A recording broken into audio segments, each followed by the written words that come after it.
Hey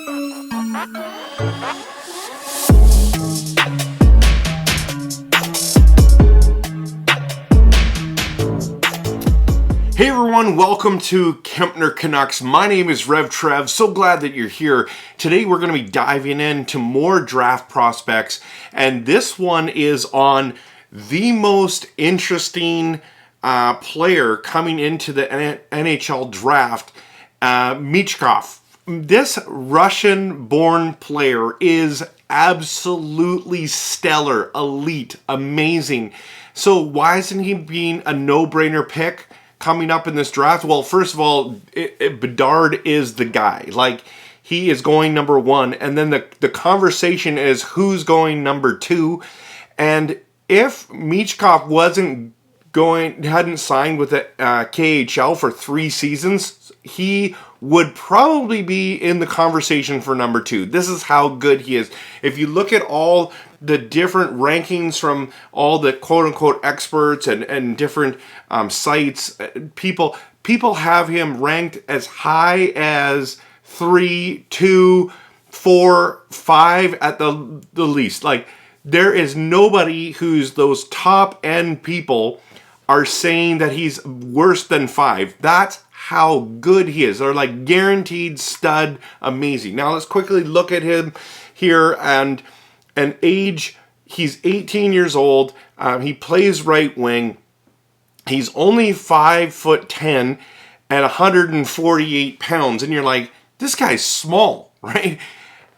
If you watch him play, if you just watch highlights of him, you're going to see he's a triple threat guy, winger. His creativity on the wing is absolutely insane. The way he gets out of difficult situations, the way he can shoot a puck, the ability to problem solve, people say. Like, if you go on eliteprospects.com, start reading up on this kid, Michkov brings every offensive tool you could want to the table. A wicked wrister, elusiveness, and vision. That's what Elite Prospects Ringside had said in 2021. Like, that was 2 years ago, guys. He is absolutely stellar. So the question is, the big, huge question that we're seeing here is, where is he going to end up? A lot of people think he's going to go top 5. So why am I making this video on what if the Canucks get an opportunity at 11? Because I'm telling you that 3 years of waiting, a lot of teams, because the draft is so deep and so amazing, that they're wondering, do they want to win now and build now, or are they willing to wait 3 seasons before they see him in their uniform, right? And that is a really, really difficult thing to answer. Some teams are going to bypass Michkov because of that. That 3 years, like, it's not like it's 1 year, 2 years, but it's 3 seasons.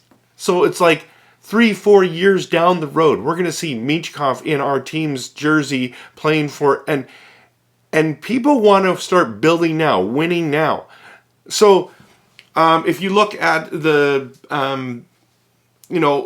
where people are at in the draft, let me just bring it up. Sorry, I should have it here for you. It should be right around here. Here we go.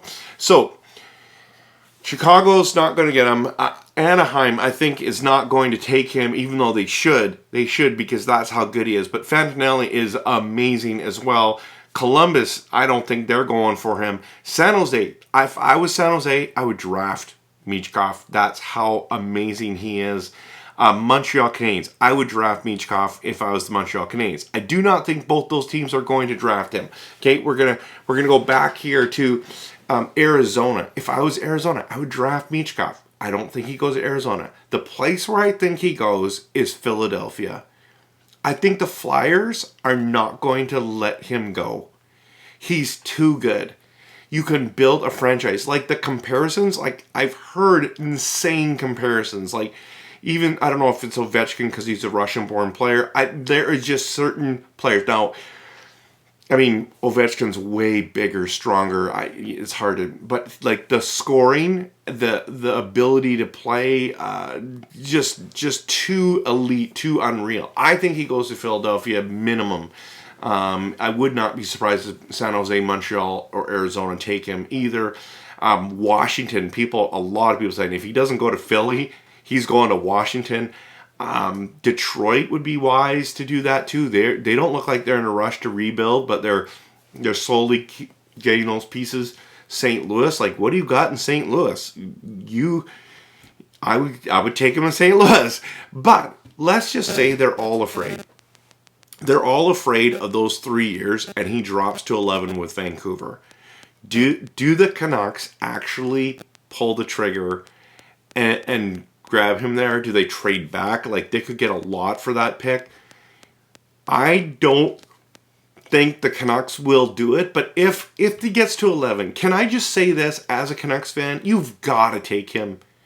I don't know if you're ever going to get a guy like this again at that far back. So if teams are afraid of those 3 years and unsure, I'm telling you right now, Vancouver needs to pull the trigger and draft Michkov. Like, he's that good, people. He is elite. He is amazing. And so be interesting to see. Now, a lot of people are going to say, no, we need a centerman or a right-handed defenseman. Yes, I agree with those statements. But if it's Michkov there, that's the exception to the rule. I'm telling you right now, he is dynamic. It'd be interesting to see if he didn't play those 3, if he doesn't have that contract with the KHL, if he would be rivaling Bedard for number 1. Like, that's how good. Now, I think Bedard's number 1, clearly generational player. But if you're talking in the same echelon as even Bedard, if you're in the same sentence, like, that means that's how good he has potential to be. Love to know what you think. Please post it in the comments. Like, subscribe. Thanks so much for watching, and go Canucks, go!